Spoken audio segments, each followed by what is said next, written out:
Ce document est produit par l'Université Joseph Fourier Grenoble 1 en collaboration avec la région Rhône-Alpes et l'Université numérique francophone des sciences de la santé et du sport. Dans ce chapitre 4, nous allons aborder l'isomérie, c'est-à-dire les différentes représentations bidimensionnelles et tridimensionnelles de molécules possédant la même formule brute. Rappelez-vous bien de ceci, on ne peut parler d'isomérie que dans le cas de composés possédant la même formule brute. Dans ce chapitre, nous traiterons donc à la fois de l'isomérie plane et de la stéréoisomérie de configuration, qu'elle soit liée à la présence d'un centre chiral ou d'une double liaison ZE ou d'un cycle cis-trans. Enfin, nous nous intéresserons à la stéréoisomérie de conformation. Après avoir défini l'isomérie plane, nous verrons les différentes occurrences possibles de ce type d'isomérie, à savoir l'isomérie de chaîne, de position, de fonction ou encore d'insaturation. La définition de l'isomérie est relativement simple puisque deux composés sont dits isomères s'ils ont la même formule brute mais diffèrent soit par leur formule développée, on parle alors d'isomérie plane ou d'isomérie de constitution, soit par leur représentation dans l'espace et on parlera alors de stéréoisomérie. Dans cette première partie, consacrée à l'isomérie, nous parlerons uniquement d'isomérie plane. Le cas de la stéréoisomérie sera traité un peu plus loin dans ce même chapitre. L'isomérie de chaîne a pour origine une modification des ramifications de la chaîne principale. Par exemple, si on prend la formule brute C4H10, alors deux molécules correspondent à cette formule brute, le butane et le méthylpropane. Le premier composé possède 4 atomes de carbone dans sa chaîne principale, alors que le second n'en possède que 3, avec une chaîne latérale, c'est-à-dire une ramification, de type méthyle en position 2. Un autre type d'isomérie plane, l'isomérie de position, qui peut avoir des origines différentes. Il peut s'agir d'une isomérie liée à la position des insaturations, par exemple l'ex1N et l'ex2N, qui possèdent tous deux la même formule brute, c'est-à-dire C6H12, diffèrent par la position de la double liaison. Dans cette classe d'isomérie, ce peut également être les positions de ramification qui varient. L'exemple présenté ici concerne le 2-méthylpentane et le 3-méthylpentane de formule brute C6H14. L'isomérie de position peut concerner la position des fonctions sur une chaîne linéaire. La fonction cétone de la pentane 2-on se trouve en position 2, alors que la cétone sur la pentane 3-on est en position centrale. Ces deux composés ont la même formule brute C5H10O. Enfin, la position des fonctions sur un noyau aromatique peut varier. Le 2-méthylphénol possède deux substituants en ortho, alors que dans le 3-méthylphénol, les deux substituants sont en position méta l'un par rapport à l'autre. Les isomères de fonction sont également classés dans l'isomérie plane. Ici, les deux isomères présentent une ou plusieurs fonctions différentes. La modification peut être présente indifféremment sur la fonction principale ou sur les fonctions secondaires. Deux exemples vous sont présentés sur cette diapositive. Le cas d'une isomérie de fonction entre aldéhyde et cétone, avec le propanal et la propanone de formule brute C3H6O, et le cas d'une isomérie de fonction entre un alcool, l'alcool benzylique, et un phénol, le crézol. La liaison débutant au milieu du cycle du benzène signifie que le substituant méthyle peut se situer soit en ortho, soit en méta, soit en para du groupement OH. Enfin, une dernière classe de composés présentant une isomérie plane, les isomères d'insaturation. Ces isomères diffèrent au niveau de leur insaturation. C'est le cas par exemple d'un alcène et d'un cycloalcane qui possèdent le même nombre de carbone. Ici, le cyclopropane et le propène possèdent tous deux la même formule brute C3H6. Jusqu'à présent, nous avons parlé d'isomérie plane ou de constitution. Nous n'avons jamais tenu compte de la géométrie spatiale des molécules, puisque la différence entre ces isomères apparaissait au niveau de la formule semi-développée. La formule brute, je vous le rappelle, étant identique pour les deux isomères. Cette fois-ci, lorsque deux composés ont même formule développée et ne diffèrent que par leur représentation dans l'espace, c'est-à-dire par leur géométrie spatiale, on les appelle des stéréoisomères. Il existe deux types de stéréoisomérie, la stéréoisomérie de configuration et la stéréoisomérie de conformation. Nous verrons ces deux cas dans les parties suivantes. Intéressons-nous tout d'abord à la stéréoisomérie de configuration. Cette stéréoisomérie peut être présente dans les molécules chirales ou dans les molécules achirales. Nous allons voir dans cette partie le premier cas, c'est-à-dire la stéréoisomérie liée à la chiralité, et dans la partie suivante, le cas des composés achiraux. Dans cette partie, un certain nombre de définitions et de notions très importantes en chimie organique vont vous être présentées. On parlera donc de chiralité, de centre asymétrique, ou encore d'énantiomérie et de diastéréoisomérie.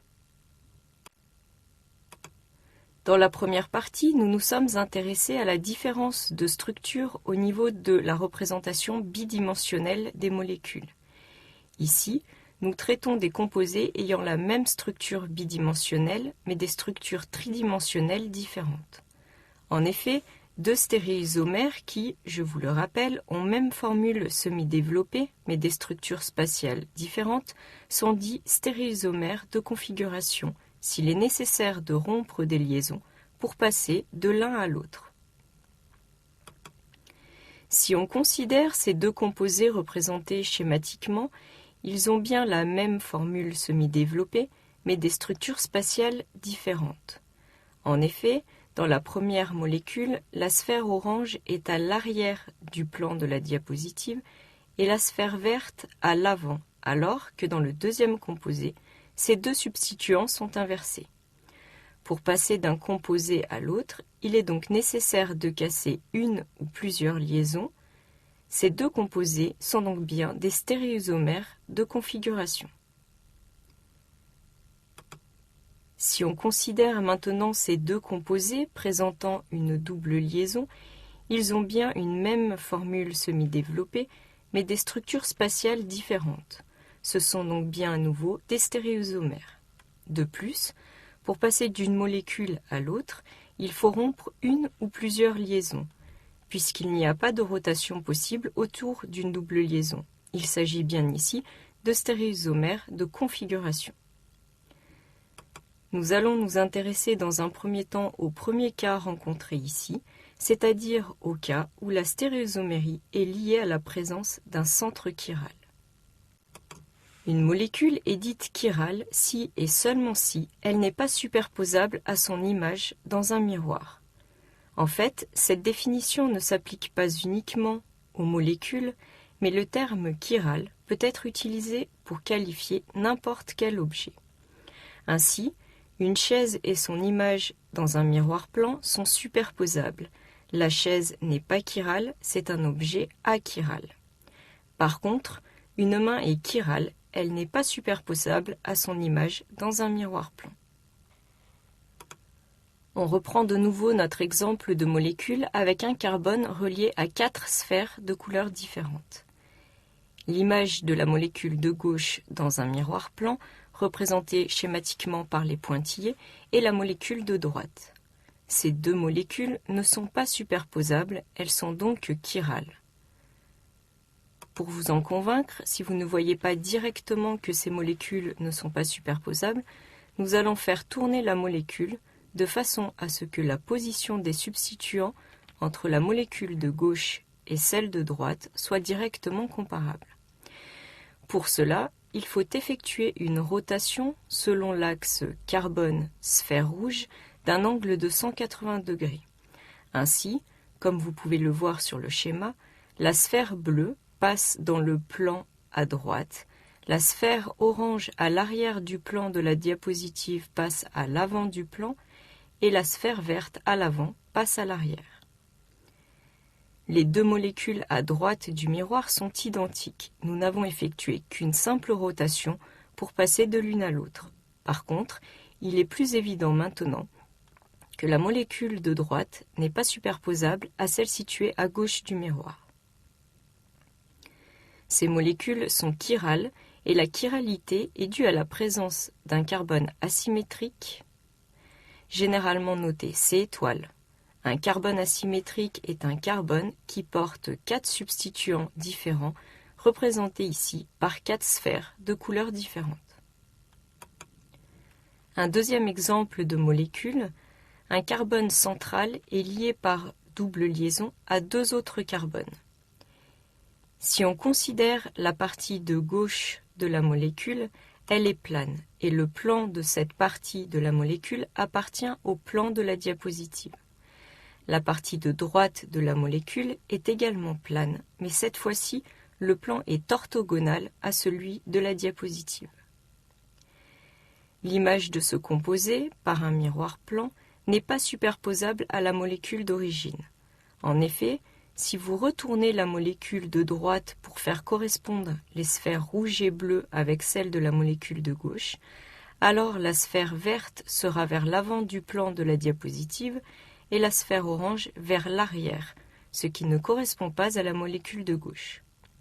Ces deux molécules non superposables et images l'une de l'autre par un miroir plan sont chirales. Cependant ici, la chiralité n'est pas due à la présence d'un carbone asymétrique. Il n'y a pas de carbone relié à 4 substituants différents ici. De ce fait, notez bien ici qu'une molécule chirale ne contient pas obligatoirement de carbone asymétrique, même si c'est le cas le plus souvent et le plus couramment dans les molécules que nous allons étudier. Les conditions de chiralité peuvent être énoncées comme suit. Une molécule est chirale si elle ne possède pas d'élément de symétrie Sn, c'est-à-dire si elle n'est pas identique à elle-même après rotation de 2π sur n autour d'un axe suivi d'une symétrie plane par rapport à un plan orthogonal à cet axe.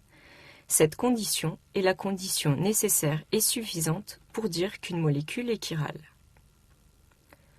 En pratique, on va différencier 2 cas. Une condition nécessaire mais non suffisante et une condition suffisante de chiralité mais non nécessaire. Dans le premier cas, on vous dit qu'une molécule chirale ne possède ni plan ni centre de symétrie. Vous pouvez déduire de cela que si une molécule possède un plan ou un centre de symétrie, alors elle n'est pas chirale. La molécule représentée ici possède un plan de symétrie. Il s'agit du plan passant par le carbone, les sphères rouges et bleues. La sphère verte située à l'arrière du plan est symétrique à celle située à l'avant du plan. Il existe donc un plan de symétrie dans cette molécule, elle est achirale. Dans le deuxième cas, une condition suffisante correspond à la présence d'un seul carbone asymétrique pour pouvoir affirmer qu'une molécule est chirale. Ici, le carbone est lié à 4 substituants différents, 4 sphères de couleurs différentes. Le carbone est donc asymétrique et la molécule est chirale. Une remarque importante, si une molécule présente non pas un seul carbone asymétrique, mais plusieurs carbones asymétriques, alors elle peut ne pas être chirale. Par exemple, la molécule représentée ici possède 2 centres asymétriques. Le carbone de gauche est relié à 4 substituants différents et le carbone de droite est également relié à 4 substituants différents. Cependant, il existe dans cette molécule un plan de symétrie qui est vertical et orthogonal par rapport au plan de la diapositive. Ce plan de symétrie vient du fait que chaque carbone est lié à des substituants identiques. Chaque carbone est lié à une sphère rouge, une sphère bleue et une sphère verte. Cette molécule présente donc un plan de symétrie. Elle est achirale même si elle possède 2 centres asymétriques. Nous reviendrons sur ce cas un peu plus loin dans cette partie, mais gardez bien en tête cette notion. Vous verrez que bien que ces notions semblent compliquées, nous resterons en général sur des cas relativement simples. les molécules chirales considérées présenteront une chiralité qui aura pour origine la présence de centres asymétriques, et les seuls cas particuliers correspondront aux cas présentés dans cette remarque, c'est-à-dire lorsque deux carbones asymétriques seront chacun liés à trois groupements identiques 2 à 2. L'existence de la chiralité et de centres asymétriques dans une molécule nous amène à définir les termes d'énantiomère et de diastéréoisomère. Deux énantiomères sont deux molécules qui sont images l'une de l'autre dans un miroir plan, mais qui ne sont pas superposables, c'est-à-dire qui sont chirales. Deux diastéréoisomères sont deux molécules stéréoisomères qui ne sont pas des énantiomères. Finalement, si on prend comme exemple cette première molécule et son image dans un miroir plan, elles ne sont pas superposables.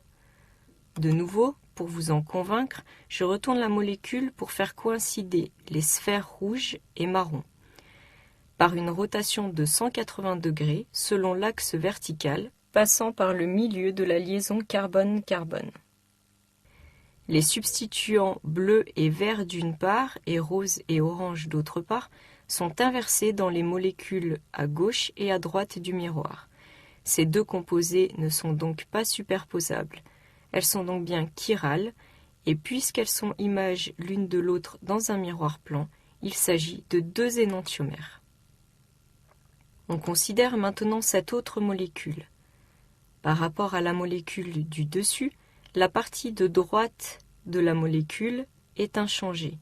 Par contre, dans la partie de gauche, les sphères rouges et bleues ont été inversées. La nouvelle molécule et celle au-dessus sont des stéréoisomères. Ils ont même formule développée et des formules spatiales différentes, mais elles ne sont pas images l'une de l'autre dans un miroir. Ce ne sont donc pas des énantiomères, mais des diastéréoisomères. Par contre, cette nouvelle molécule et son image par un miroir plan ne sont pas superposables. Vous pouvez essayer de nouveau de faire tourner la molécule de droite pour mieux le voir. Ces deux molécules sont de nouveau des énantiomères. Finalement, par définition, deux molécules stéréoisomères n'étant pas des énantiomères, si on considère n'importe quel autre couple de molécules, elles sont diastéréoisomères. C'est ce que vous pouvez voir représenté par les flèches sur le schéma.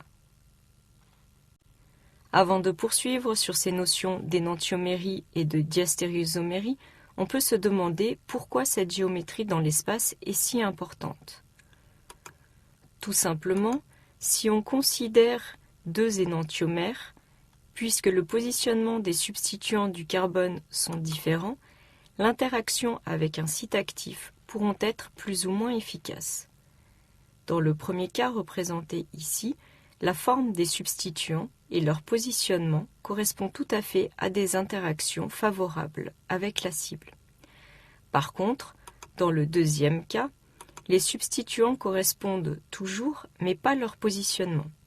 Seul le triangle pourra s'insérer dans le site actif et les interactions de ce deuxième énantiomère avec la cible sera moins efficace que le premier. Les effets biologiques de deux énantiomères ne seront donc pas obligatoirement identiques. Ainsi, la L-dopa est utilisée dans le traitement de la maladie de Parkinson pour augmenter le taux de dopamine, alors que son énantiomère, la D-dopa, est, telle, une molécule toxique. La principale source industrielle du plus limonène est le citron, alors que l'orange contient du moins limonène. Enfin, je vous cite un dernier exemple couramment utilisé pour mettre en évidence l'importance de la notion d'énantiomérie. La thalidomide est un médicament qui a été utilisé dans les années 50-60 contre les nausées matinales chez les femmes enceintes. Rapidement, ce médicament a été stoppé à cause de ses effets tératogènes, c'est-à-dire qui a entraîné des malformations sur les bébés. Il a en fait été mis en évidence que les deux formes énantiomères de cette molécule avaient des propriétés très différentes. Un des énantiomères est efficace contre les nausées, alors que l'autre énantiomère cause des effets tératogènes. Il est donc très important de toujours savoir quelle molécule on considère. Ici, sur le schéma qui vous est donné, la liaison présentée sous forme de vague correspond en fait à la possibilité d'avoir l'un ou l'autre des énantiomères, c'est-à-dire soit une liaison en triangle plein, donc en avant du plan, soit une liaison en triangle pointillé. Les énantiomères et les diastérusomères ont des propriétés physiques particulières qu'il est intéressant de connaître.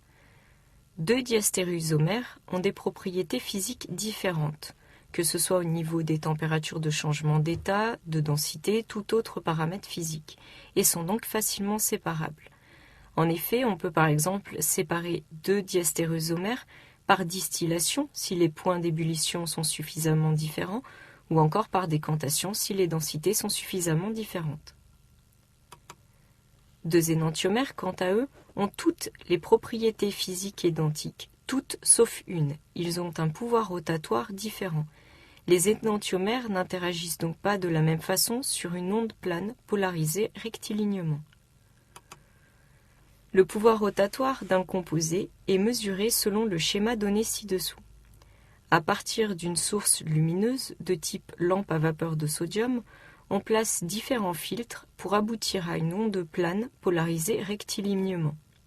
Ceci est schématisé par l'unique flèche bleue verticale. Cette onde va ensuite traverser l'échantillon à analyser, celui-ci étant placé dans une cuve de dimension prédéfinie, puis l'onde ressortant de l'échantillon est analysée. Le filtre analyseur est tourné de telle façon à percevoir une lumière sortant de l'échantillon. On note l'angle alpha de rotation de ce filtre qui sera appelé pouvoir rotatoire. Quelques remarques concernant le pouvoir rotatoire. Une molécule capable de changer la direction de polarisation d'une onde plane polarisée rectilignement est dite optiquement active. Et une condition nécessaire et suffisante pour qu'un composé soit optiquement actif, il doit être chiral. Les énantiomères et les diastérusomères vus jusqu'à présent sont des molécules chirales qui présentent donc un pouvoir rotatoire différent de zéro. Lorsque la déviation de la lumière aura lieu vers la droite, le composé sera dit dextrogir et son nom fera apparaître la notation plus. Lorsque la déviation de la lumière aura lieu vers la gauche, le composé sera dit lévogir et son nom fera apparaître la notation moins. L'acide plus mandélique, représenté à gauche, est donc dextrogir avec un pouvoir rotatoire alpha de plus 4,4 degrés.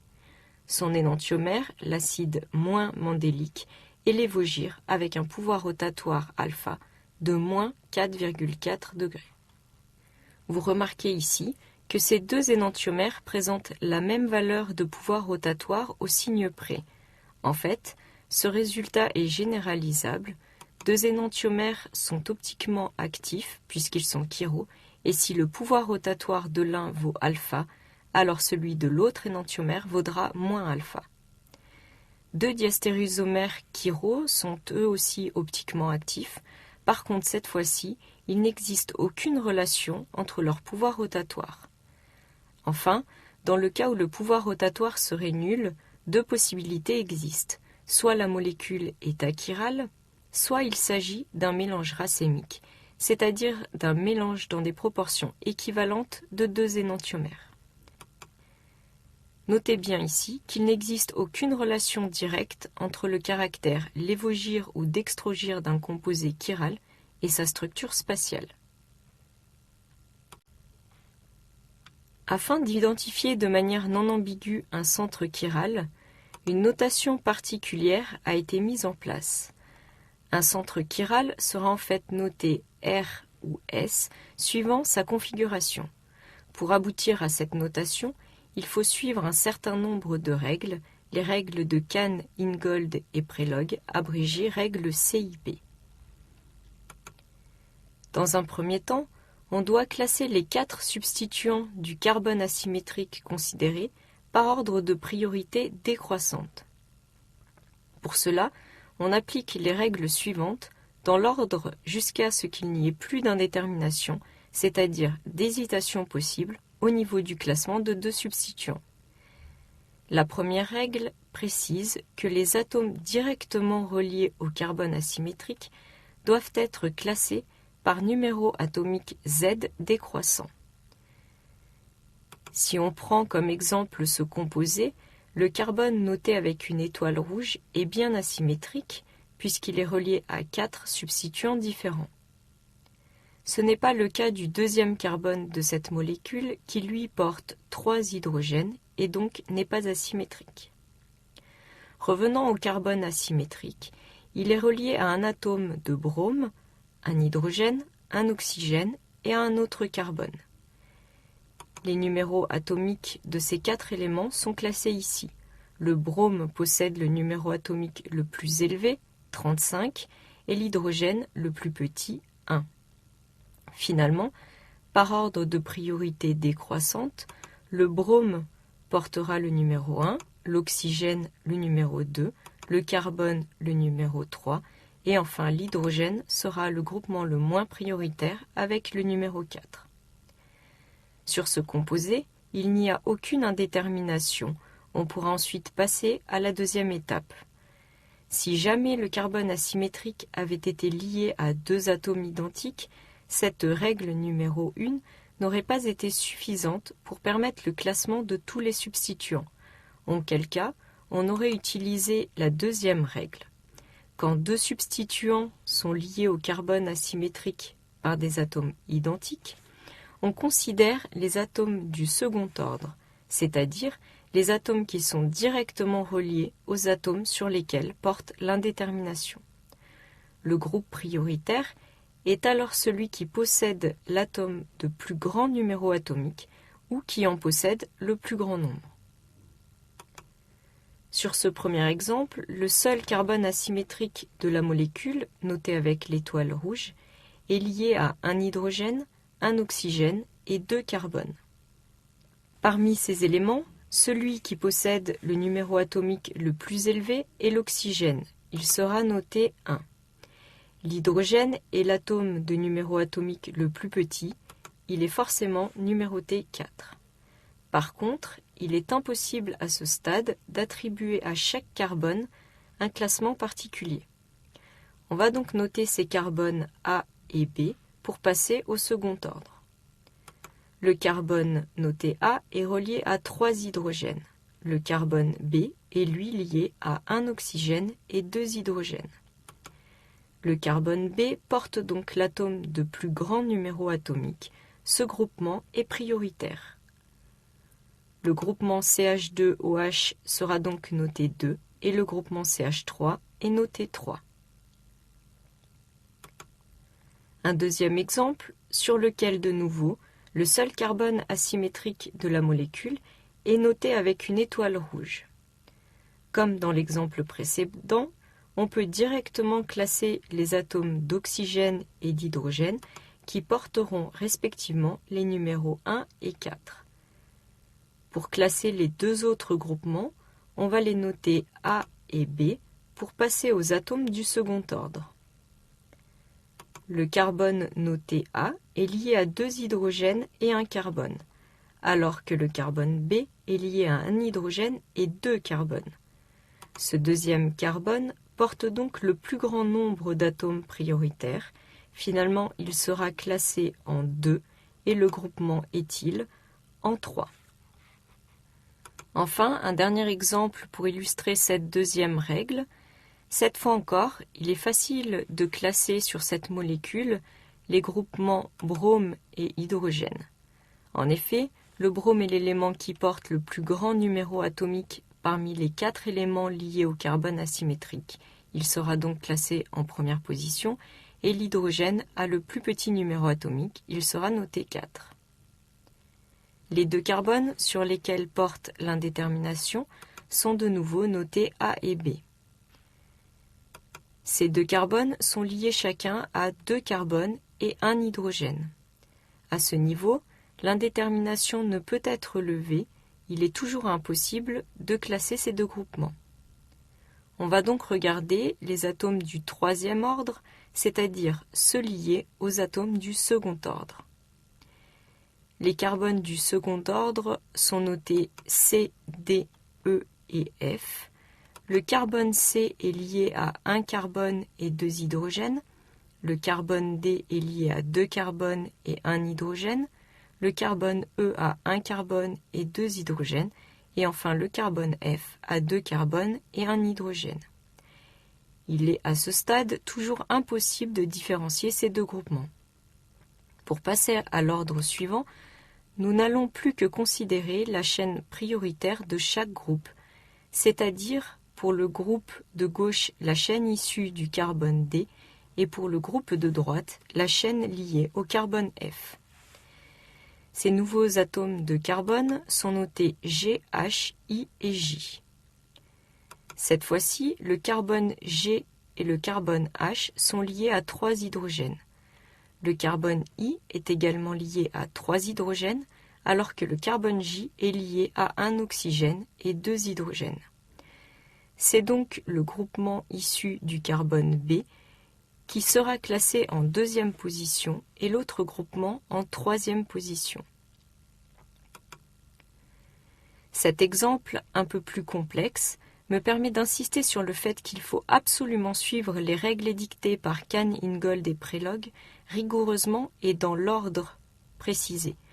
Si vous aviez comparé rapidement et globalement les deux substituants de cette molécule en disant que vous aviez un chlore sur une partie de la molécule et un oxygène sur l'autre, et que le chlore possédant le plus grand numéro atomique, il aurait été prioritaire, vous auriez abouti à un résultat faux.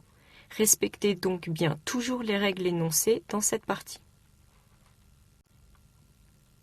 Enfin, une 3e règle va vous permettre de classer les éléments reliés par une liaison multiple à un élément considéré. Cette règle précise qu'une liaison multiple sera comptée comme autant de liaisons simples. Par conséquent, chaque atome engagé dans une liaison multiple sera répété autant de fois qu'il est lié dans cette liaison. On parle dans ce cas d'éléments fantômes. Le composé présenté ici possède un carbone asymétrique relié à 4 carbones. Pour les classer, on passe aux atomes du second ordre. Le carbone noté A est engagé dans une fonction aldéhyde, CHO. Il est donc lié à un hydrogène et par une double liaison à un oxygène. On considère donc pour le classement que l'on cherche à effectuer qu'il est lié à un hydrogène, à un oxygène réel et à un oxygène fantôme, noté avec un point ici. Le carbone B est lié à 3 hydrogènes. Le carbone C est lié à un hydrogène et par une double liaison à un carbone, c'est-à-dire qu'on considère qu'il est lié à un carbone réel et à un carbone fantôme. Le carbone D porte 2 hydrogènes et est lié à un oxygène. Finalement, le carbone A portant un oxygène et un oxygène fantôme sera prioritaire sur le carbone D qui porte qu'un seul oxygène. Le carbone C intervient juste après dans le classement puisqu'il porte 2 carbones dont le numéro atomique est plus faible que celui de l'oxygène. Et finalement, le carbone B sera numéroté 4. Grâce à ces 3 règles, vous êtes maintenant capable de classer n'importe quel substituant porté par un carbone asymétrique. On passe donc à la 2e étape qui consiste à obtenir la configuration absolue du carbone asymétrique. Pour cela, il faut regarder la molécule suivant l'axe C4 avec le groupement numéro 4 en arrière. Si pour passer de 1 à 2 à 3, on tourne dans le sens des aiguilles d'une montre, le carbone asymétrique sera noté R, R signifiant rectus. Si pour passer de 1 à 2 à 3, on tourne dans le sens inverse des aiguilles d'une montre, le carbone asymétrique sera noté S pour sinister. Soit la molécule suivante avec les groupements 1, 2, 3 et 4 notés sur la molécule. On place bien le groupement 4 à l'arrière et on regarde suivant cet axe C4. Si on considère maintenant cette représentation de type Newman, mais attention, on ne considère ici qu'un seul atome de carbone, le groupement 1 est vertical et vers le haut, le groupement 2 est sur votre droite et le groupement 3 sur votre gauche. Pour passer de 1 à 2 à 3, on tourne bien dans le sens des aiguilles d'une montre. Le carbone asymétrique est donc noté R. Dans ce deuxième cas, toujours en plaçant le groupement 4 vers l'arrière, on trouve en regardant suivant l'axe C4 cette configuration où le groupement 2 est à gauche et le groupement 3 à droite. Pour passer de 1 à 2 à 3, on tourne cette fois-ci dans le sens inverse des aiguilles d'une montre. Le carbone asymétrique est donc de configuration S. Voici quelques exemples pour illustrer les règles de Canning-Gold-Prelog utilisées pour déterminer la configuration absolue d'un carbone asymétrique. L'acide mandélique possède un carbone asymétrique. Il existe donc sous deux formes énantiomères, l'acide plus mandélique représenté à gauche et l'acide moins mandélique représenté à droite. Le classement des substituants du carbone asymétrique est relativement simple. L'oxygène étant l'élément de numéro atomique le plus élevé, il sera noté 1.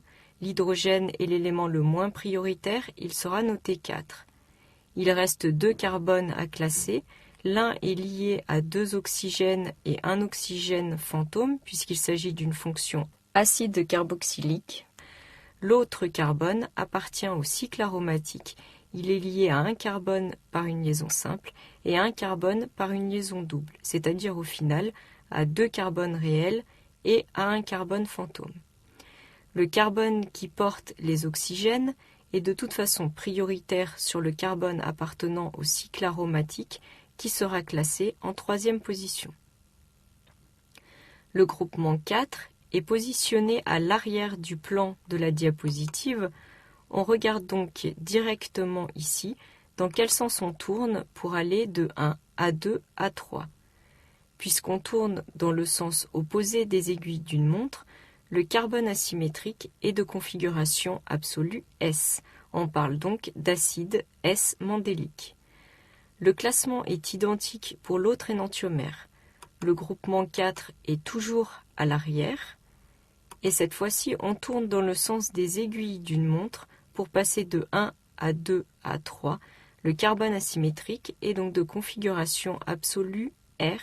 Il s'agit de l'acide R mandélique. Je vous présente maintenant un deuxième exemple, celui du glycéraldéhyde. Sur la molécule de gauche, après avoir classé les éléments par ordre décroissant de priorité, le groupement 4 étant à l'arrière, la configuration du carbone asymétrique est définie comme étant R.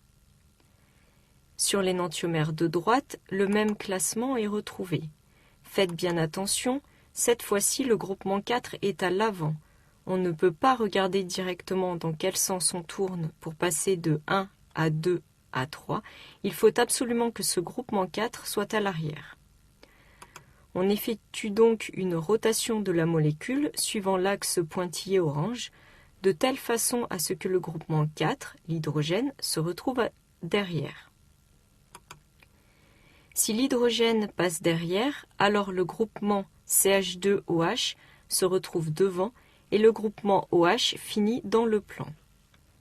Je note à nouveau le classement des substituants suivant l'ordre de priorité défini par les règles CIP.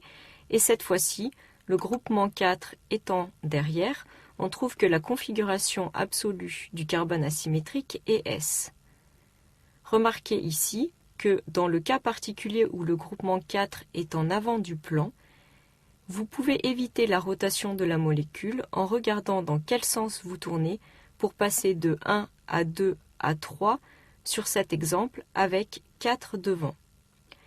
Dans ce cas, vous devez tourner dans le sens des aiguilles d'une montre, ce qui donnerait une configuration absolue R. Cependant, puisque le groupement 4 est devant, vous devez inverser ce résultat, d'où la configuration S pour le composé de droite.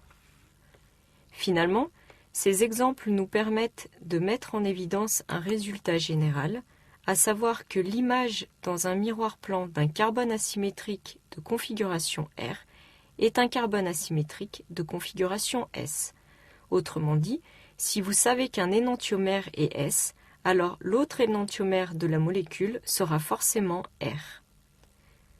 Par contre, comme vous pouvez le constater à travers ces deux exemples, il n'existe aucune relation entre les notations R et S définies par les règles de Canning-Gold et Prelog et les notations plus et moins qui découlent de mesures expérimentales du pouvoir rotatoire. Ce nouvel exemple porte sur une molécule possédant deux carbones asymétriques. Il s'agit du 2-méthylamino-1-phénylpropane-1-ol. Cette molécule peut être représentée de la manière suivante avec les deux carbones asymétriques qui sont de configuration absolue S. Vous pouvez d'ailleurs essayer de retrouver ce résultat en appliquant les règles CIP. L'image de cette molécule dans un miroir plan est ce nouveau composé où les deux carbones asymétriques sont de configuration absolue R, puisque nous avons vu dans la diapositive précédente que l'image d'un carbone asymétrique S par un miroir plan est un carbone asymétrique R. Le 2-méthylamino-1-phénylpropane-1-ol peut également être représenté par ce stéréoisomère, où les carbones asymétriques sont cette fois-ci R et S. L'image de ce stéréoisomère dans un miroir plan est cette nouvelle molécule où l'image du carbone R est S et l'image du carbone S est R. Faites attention à une erreur à éviter. Si vous dites que le composé de gauche est RS, alors celui de droite est SR. En effet, vous devez énumérer les carbones dans le même ordre. Ici, la molécule a été retournée. Pour éviter toute ambiguïté, on pourrait préciser le numéro du carbone.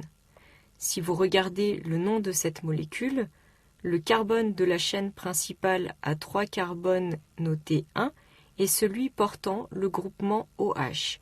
Le carbone 2 est celui qui porte le groupement amine.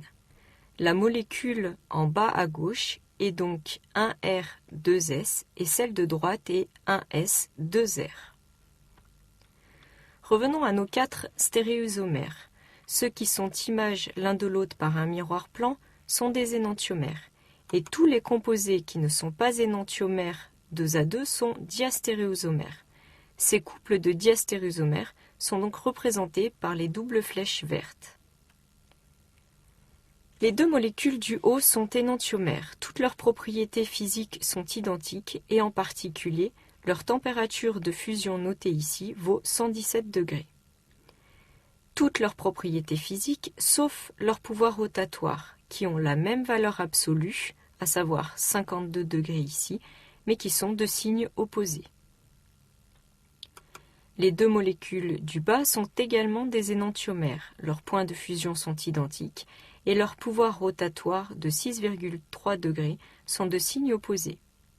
Si vous regardez cette fois-ci les deux molécules de gauche, par exemple, ou tout autre couple de diastéréoisomères, leurs propriétés physiques sont différentes. Les températures de fusion sont bien ici différentes et il n'existe aucune relation entre leurs pouvoirs rotatoires. C'est bien ce que nous avons vu précédemment.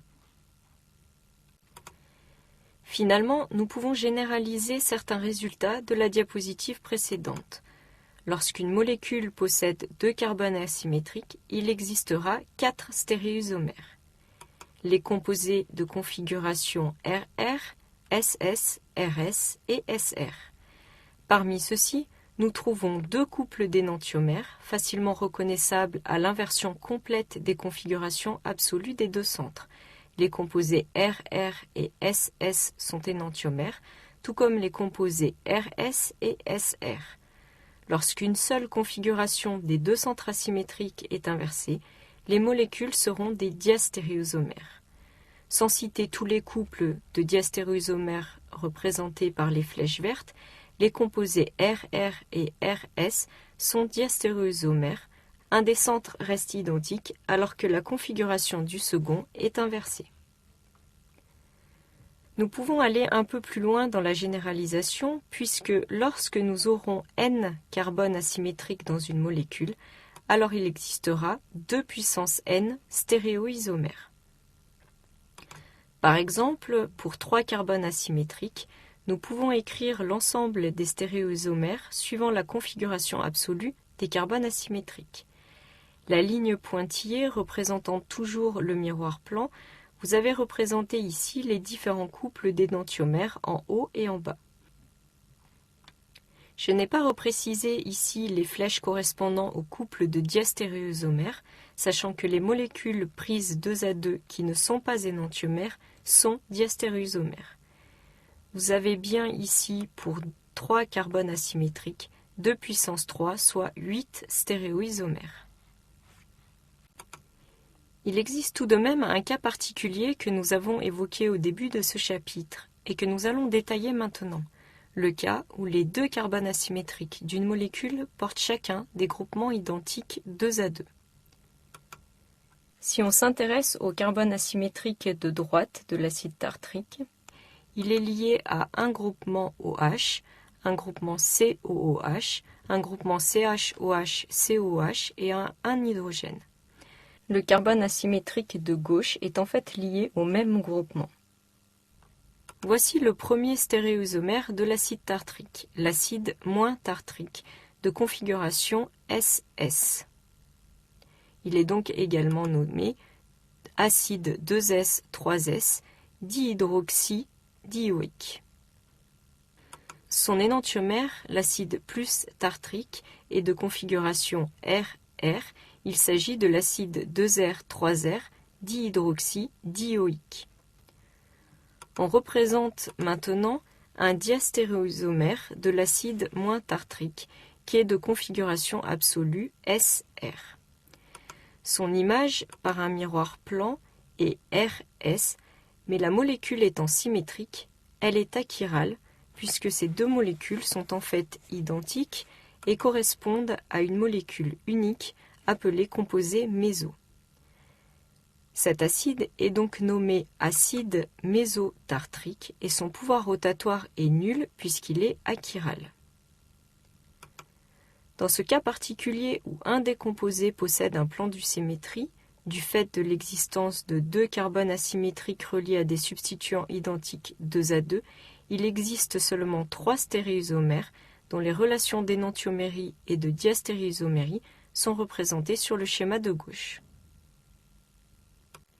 Il existe une autre notation particulière pour identifier les configurations de stéréoisomères.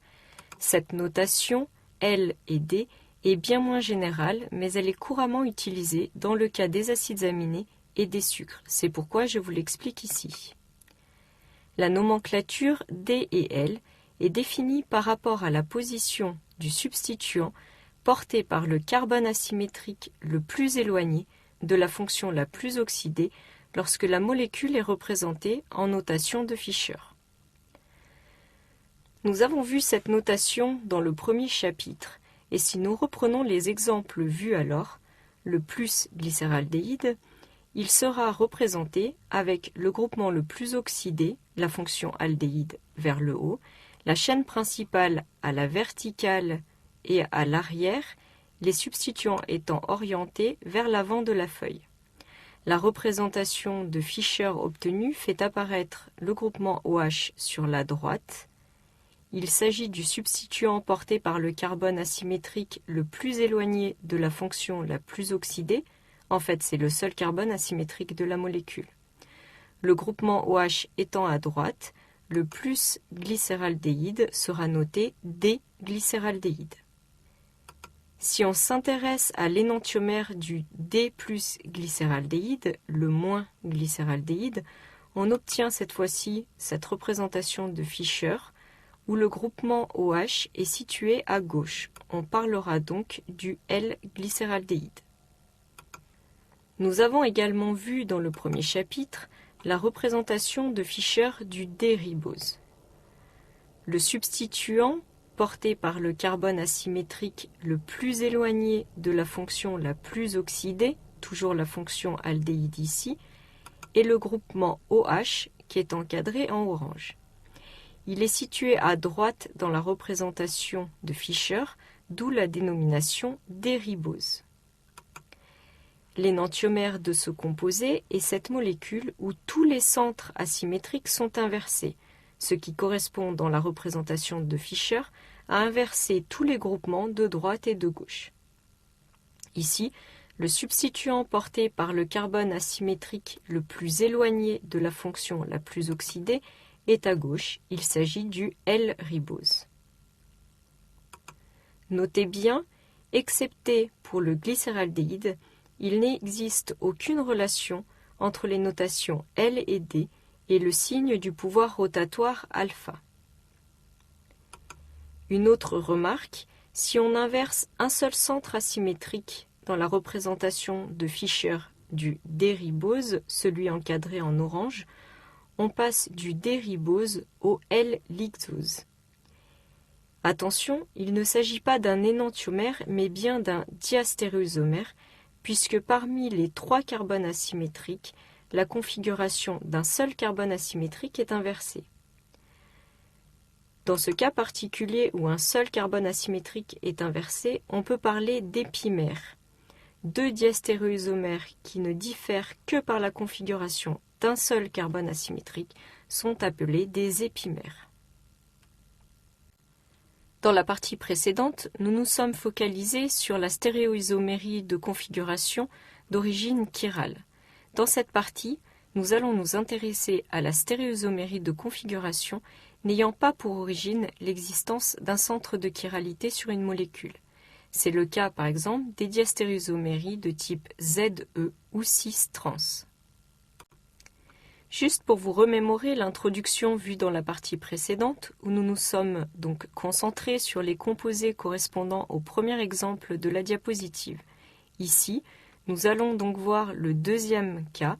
Remarquez bien ici que les 2 molécules présentées dans l'exemple sont bien des stéréoisomères de configuration, mais qu'elles ne sont pas images l'une de l'autre dans un miroir plan. Ce ne sont donc pas des énantiomères, mais bien des diastéréoisomères. La diastéréoisomérie ZE traduit les relations stériques par rapport à une ou plusieurs doubles liaisons. D'ailleurs, nous ne parlerons de diastéréoisomérie ZE que lorsque le composé considéré comportera une double liaison. Afin de déterminer si une double liaison est de configuration Z ou E, nous allons donc suivre un certain nombre de règles. Dans une première étape, on classera 2 à 2, par ordre de priorité décroissante, les groupes portés par chaque carbone de la double liaison. Pour cela, on utilisera les règles séquentielles de Kahn, Ingold et Prelog que nous avons vues pour déterminer les configurations absolues R ou S des carbones asymétriques. Ainsi, dans ce premier exemple, on imagine que l'on sépare la molécule en 2 au niveau de la double liaison, puis on regarde à droite puis à gauche pour classer les substituants. À gauche, le carbone est prioritaire sur l'hydrogène puisque le numéro atomique du carbone est supérieur à celui de l'hydrogène. À droite, le chlore est prioritaire sur le carbone. Le chlore porte donc le numéro 1' et le groupement éthyle CH2CH3 le numéro 2'. Dans ce deuxième exemple, et en reproduisant le même mécanisme de réflexion, à gauche, le CH3 est prioritaire et sera noté 1. À droite, le chlore sera noté 1'. Dans une deuxième étape, nous allons comparer la position respective des 2 groupes prioritaires. S'ils sont du même côté, c'est-à-dire tous les 2 en haut ou tous les 2 en bas, la double liaison sera dite Z. Z pour zusammen qui signifie ensemble en allemand. Si ces 2 groupements prioritaires sont de part et d'autre, c'est-à-dire un en haut et un en bas de la double liaison, l'isomère sera noté E, E pour Entgegen, opposé en allemand. Dans le premier exemple vu au-dessus, puisque les groupements prioritaires 1 et 1' sont du même côté de la double liaison, le diastéréoisomère sera noté Z. Dans le deuxième exemple, cette fois-ci, les groupements prioritaires 1 et 1' sont de part et d'autre de la double liaison. Ce diastéréoisomère sera E. Une petite remarque concernant cette notation, Elle est essentiellement utilisée pour les liaisons doubles carbone-carbone. Sachez quand même qu'elle est valable pour toutes les doubles liaisons. Je vous donne à ce propos tout de suite un exemple dans lequel est impliquée une liaison double carbone-azote. Cette classe de composés, dans laquelle l'azote hybridé sp2 porte un groupement OH, s'appelle des oxymes. Dans le composé de gauche, les groupements prioritaires, CH3 et OH, sont du même côté. La molécule sera de configuration Z. L'autre diastéréoisomère, dans lequel les groupements prioritaires sont de part et d'autre de la double liaison, est de configuration E. Revenons maintenant à des exemples plus classiques avec des composés présentant une double liaison carbone-carbone. Les groupements prioritaires CH3 et phényl sont du même côté sur le premier composé. Il sera donc nommé Z2-phényl-but2N. Son diastéréoisomère est le E2-phényl-but2N. Ces deux derniers diastéréoisomères sont l'acide maléique ou acide Z-butène-dioïque et l'acide fumarique ou acide E-butène-dioïque. Comme tout diastéréoisomère, leurs propriétés chimiques et physiques sont différentes. L'un a une température de fusion de 134 degrés et l'autre de 300 degrés. Attention, les deux molécules représentées ici ne correspondent pas à des diastéréoisomères. Leurs formules semi-développées ne sont pas identiques. D'ailleurs, la chaîne principale de chacun de ces deux composés ne comporte pas le même nombre de carbone. Ces deux molécules portent donc des noms différents. Ce ne sont en aucun cas des diastéréoisomères. Après avoir vu la diastéréoisomérie ZE, qui concerne les doubles liaisons, nous allons nous intéresser à la diastéréoisomérie cis-trans. Cette diastéréoisomérie est rencontrée pour les substituants des cycles. Elle peut également être utilisée pour qualifier les jonctions de cycles pour les composés polycycliques. Prenons le cas de ce composé cyclique. Il ne présente pas de carbone asymétrique, il s'agit donc d'une molécule achirale. En effet, si on considère le carbone du cycle portant le substituant méthyle, il est relié à un hydrogène et à un CH3 exocyclique, puis à un CH2 dans la partie supérieure du cycle, qui est lui-même relié à un autre CH2, puis à un carbone substitué. Dans la partie inférieure du cycle, le carbone considéré initialement est relié à un CH2, lui-même relié à un autre CH2 et finalement au carbone du cycle substitué par le groupement CH2OH. Finalement, le carbone considéré est relié à deux parties identiques grâce à la symétrie du cycle, donc ce carbone n'est pas asymétrique. On pourrait faire le même raisonnement avec le deuxième carbone du cycle qui porte le groupement CH2OH. On trouverait le même résultat, à savoir que lui non plus n'est pas asymétrique. La molécule est donc bien achirale, pourtant il existe deux représentations spatiales de ce composé. Si les deux substituants sont du même côté du plan moyen du cycle, on parle alors de composé cis. Si les deux substituants sont de part et d'autre du cycle, alors on parle de diastéréoisomère trans. L'origine de cette stéréoisomérie est en fait liée à la présence du cycle. Pour confirmer le fait que ces deux molécules sont achirales, on peut également remarquer qu'elles présentent un plan de symétrie. Ce plan correspond au plan de la diapositive qui passe par les substituants du cycle. Un autre exemple de cycle présentant la diastéréoisomérie cis-trans vous est donné ici. Enfin, comme il est précisé dans la définition de cette notion, la diastéréoisomérie cis-trans peut concerner la caractérisation des jonctions de cycle. Dans le premier composé, les deux hydrogènes situés au niveau des jonctions de cycle sont tous les deux en avant du plan, on parle de jonction cis, et dans le deuxième composé, de jonction trans. Nous verrons en fait dans la partie suivante que les cycles à 6 atomes de carbone, c'est-à-dire les dérivés du cyclohexane, ne sont pas plans. On considère ici le plan moyen de ce cycle à 6 atomes de carbone. La première partie de ce chapitre était consacrée à l'isomérie plane. Nous avons ensuite vu les différents types de stéréoisomérie de configuration et maintenant nous allons terminer ce chapitre par la stéréoisomérie de conformation. Vous savez qu'autour d'une liaison simple carbone-carbone, il y a libre rotation, ce qui n'est pas le cas lorsque la liaison entre deux carbones est double. Finalement, il existe une infinité de structures pour une molécule, ces structures découlant toutes les unes des autres par simple rotation autour de la liaison carbone-carbone. On parle pour ces différentes structures de conformères. Certains de ces conformères peuvent être plus stables que d'autres. La différence d'énergie entre les conformères est attribuable à deux facteurs. Les répulsions électroniques entre les doublés de liaison et éventuellement les doublés non liants et la gêne stérique. Quelques remarques.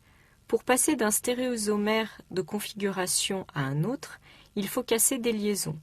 Ceci demande une énergie importante, de l'ordre de quelques centaines de kilojoules. Nous avons également vu que les diastéréoisomères, tout comme les énantiomères d'ailleurs, sont séparables. Cependant, les énantiomères présentent les mêmes propriétés physiques. Leur séparation est donc plus difficile et il faut mettre en œuvre des procédés particuliers que nous ne verrons pas ici. Une autre remarque, pour passer d'un conformère à un autre, une simple rotation suffit. L'énergie nécessaire est donc beaucoup plus faible, de l'ordre de quelques dizaines de kilojoules. Les conformères, eux, ne sont pas séparables. Notez également qu'à une configuration donnée, il peut correspondre une infinité de conformations. Nous allons tout d'abord nous intéresser aux conformations des composés acycliques et commençons par l'éthane. Une conformation possible de l'éthane est donnée ici et par rotation autour de la liaison carbone-carbone, on peut obtenir par exemple cet autre conformère. Pour mieux évaluer les effets de gêne stérique et de répulsion électronique, nous allons représenter ces molécules en projection de Newman. La première conformation de l'éthane peut également être dessinée de cette façon-ci, et si on regarde la molécule suivant l'axe carbone-carbone représentée en orange, on obtient cette projection de Newman. Vous pouvez également vous reporter au premier chapitre pour avoir d'autres explications sur la projection de Newman. La partie rouge de la molécule, qui est au premier plan, contient un hydrogène en position verticale et vers le haut, un hydrogène à droite et un hydrogène à gauche. À l'arrière, on retrouve des hydrogènes dans les mêmes positions. Cependant, dans la projection de Newman, on les décale légèrement pour pouvoir les écrire. Dans le deuxième conformère, les atomes d'hydrogène au premier plan sont orientés de la même façon. Cependant, ceux situés à l'arrière-plan sont décalés d'un angle de 60 degrés. On dit que le premier conformère correspond à une forme éclipsée qui est peu stable du fait de la gêne stérique entre les deux hydrogènes situés l'un derrière l'autre. Le deuxième conformère correspond à une forme décalée, beaucoup plus stable. Il existe en réalité une infinité de conformères, puisque alpha peut prendre toutes les valeurs possibles entre 0 et 360 degrés. Les conformations particulières décrites ci-dessus, la forme éclipsée et la forme décalée, correspondent respectivement aux formes d'énergie maximum et d'énergie minimum. On passe maintenant à une molécule un peu plus complexe, le butane. Le butane peut être représenté de la façon suivante en projection de Newman, et comme dans le cas de l'éthane, alpha peut prendre toutes les valeurs possibles entre 0 et 360 degrés. En traçant l'énergie des différents conformères en fonction de l'angle alpha, on obtient ce graphique où plusieurs points d'inflexion particuliers correspondent à des conformères identifiables. Ainsi, le minimum absolu correspond à une forme décalée anti, où les deux groupements méthyl sont les plus éloignés possibles. Ce conformère est le plus stable puisqu'il y a moindre répulsion électronique et moindre gêne stérique. Les minima suivants correspondent au conformère décalé gauche dans laquelle on minimise les répulsions électroniques. Le terme gauche n'est pas ici à opposer à droite, il signifie uniquement que les groupements sont décalés sans être en position anti, c'est-à-dire opposés. Aux maxima locaux pointés ici, vous trouvez les formes pseudo-éclipsées dans lesquelles il y a moindre gêne stérique. On parle de formes pseudo-éclipsées lorsqu'un groupement encombrant se trouve derrière ou devant un groupement moins encombrant. Par opposition aux formes éclipsées dans lesquelles les groupements CH3 les plus encombrants ici se trouvent l'un derrière l'autre. Il s'agit des conformations les moins stables qui correspondent au maxima absolu d'énergie. On passe maintenant aux composés cycliques et en particulier au cas du cyclohexane. Avant toute chose, faites attention à ne pas confondre le benzène, qui est un composé cyclique aromatique, et le cyclohexane. Le benzène, de formule brute C6H6, est plan. Les carbones du cycle sont hybridés sp2. Ce n'est pas le cas du cyclohexane, qui possède 2 hydrogènes sur chaque carbone, hybridé sp3. Sa formule brute est C6H12. Le cyclohexane comporte une insaturation liée au cycle, alors que le benzène comporte 4 insaturations, une liée au cycle et 3 liées aux doubles liaisons. Tout comme les composés acycliques, le cyclohexane peut être décrit par plusieurs conformères remarquables.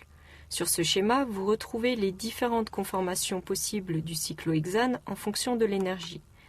La stabilité maximum du cyclohexane est obtenue pour les conformations chaise. Il existe 2 formes chaise que l'on appelle chaise et chaise inverse. Ces dénominations ne sont pas attribuées à une forme chaise en particulier. Si l'une est nommée chaise, l'autre sera la chaise inverse. Nous reverrons un peu plus en détail cette conformation dans la diapositive suivante. Au minima relatif d'énergie, on trouve les formes bateau croisé, puis au maximum relatif la forme bateau, et enfin au maximum absolu les formes enveloppe. Ces différentes formes ne seront pas étudiées en détail. Revenons maintenant sur les formes chaises. Dans un premier temps, nous allons voir comment on positionne les atomes d'hydrogène sur cette forme. Il est important de noter tout d'abord que toutes les liaisons notées en rouge ici sont parallèles. C'est le cas également pour ces liaisons notées en bleu, mais également pour celles-ci notées en orange. Grâce à cette particularité de la forme chaise, vous retrouvez la position de la moitié des hydrogènes. L'autre moitié est en fait plus simple à dessiner. À l'intersection d'un trait bleu, d'un trait rouge et d'un trait orange, vous avez un carbone hybridé sp3, donc tétraédrique. Il faudra donc positionner les derniers hydrogènes liés par la liaison noire, ici, pour respecter cette géométrie autour des atomes de carbone. On peut représenter la forme chaise en projection de Newman. Si on place son œil tel qu'indiqué sur la figure, c'est-à-dire suivant l'axe des liaisons carbone-carbone-orange, on obtient la projection de droite où les liaisons bleues et rouges intracycliques sont précisées. Remarquez que vous avez ici une conformation de type décalé, c'est-à-dire qui minimise les répulsions électroniques et les gènes stériques. Ceci explique la stabilité particulière de cette conformation chaise. Il existe en fait un équilibre conformationnel entre les deux formes chaises, la chaise et la chaise inverse dont je vous ai parlé dans la diapositive précédente. Si on numérote les carbones du cycle, ici ne sont notés que les carbones de 1 à 4, le passage d'une chaise à la chaise inverse implique un changement d'orientation des carbones.